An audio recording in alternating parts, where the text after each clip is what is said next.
Elles sont belles, elles sont sympas et elles excellent dans leur domaine de prédilection. Elles, ce sont les joueuses de Basketland dont la trajectoire n'a de cesse de surprendre. Très agréablement.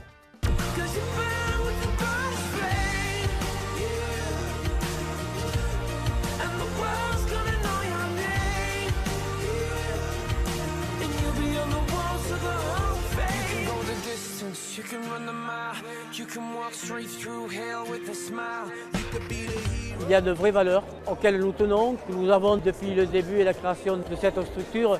Et je crois que les gens se reconnaissent au travers de ces valeurs.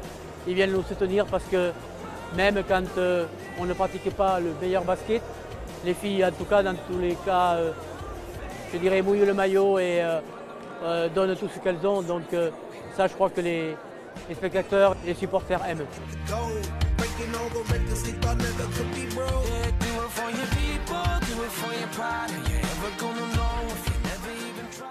On ne peut pas dire qu'on joue 5 contre 5, on va dire qu'on joue 6 contre 5 ici. Parce que le public est toujours derrière nous. Qu'on soit derrière au score ou devant, c'est vrai que les gens sont toujours là à nous soutenir quoi qu'il arrive. J'ai donc le malheur d'avoir une blessure à la cheville depuis début décembre. Donc voilà, on a pris la décision que j'ai arrêté la saison, même cet été aussi malheureusement, pour vraiment bien me soigner et attaquer la saison prochaine de plein pied.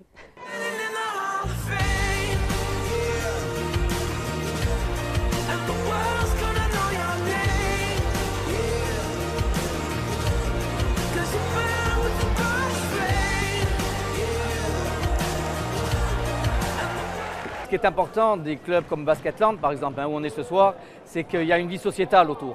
On sent vraiment que la population vit pour son club de basket. Il y a vraiment autre chose que le basket. Donc le basket est un support, mais il y a vraiment une vie qui se crée autour et ça, c'est très, très intéressant.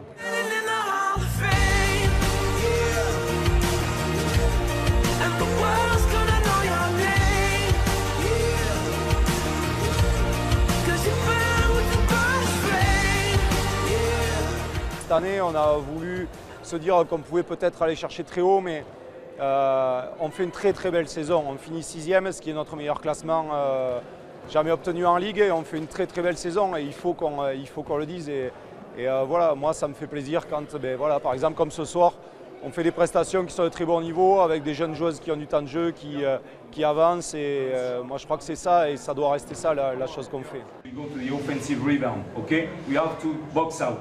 We have to box out. Take the ball like this after we can play, okay? Et venez chercher la balle le plus vite, okay? We have to come early to want the ball.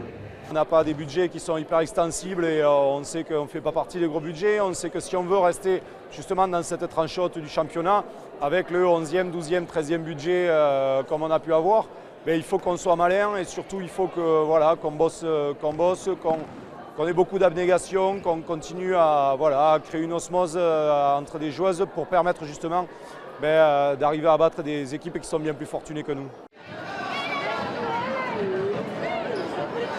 D'exister en Ligue féminine, c'est déjà compliqué parce qu'il y a beaucoup de très bonnes équipes, que c'est un championnat resserré où on a vu cette saison que tout le monde ne pouvait battre tout le monde, et à commencer par nous d'ailleurs, puisque nous sommes capables d'aller battre Montpellier qui est leader incontesté cette saison et de perdre contre le dernier. Le deuxième aspect qui nous tient à cœur, et vous l'avez vu ce soir, c'est d'avoir un impact populaire, je dirais, pour le basket féminin et pour le basket de l'année tout entier.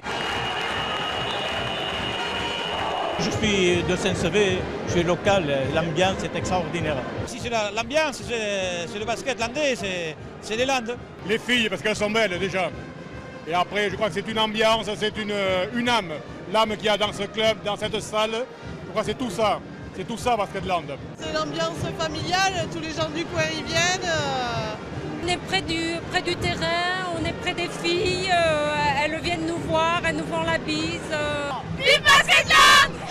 Et si la médaillée d'argent aux Jeux Olympiques de Londres avec l'équipe de France avait à définir son club en 3 mots, que dirait-elle? Je dirais famille, l'envie, parce que ici je sais que pour venir y jouer il faut mouiller le maillot, donc je dirais l'envie et je dirais le public.